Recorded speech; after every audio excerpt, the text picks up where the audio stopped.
A magnitude 3.5 earthquake occurred.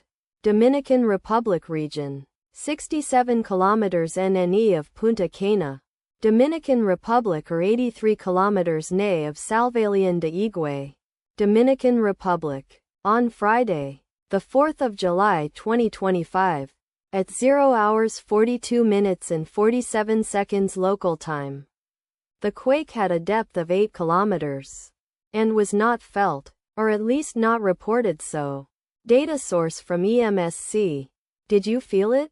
Let us pray. May the earthquake that occurred not affect our brothers and sisters there. May the earthquake not happen again. And may God protect everyone. Amen.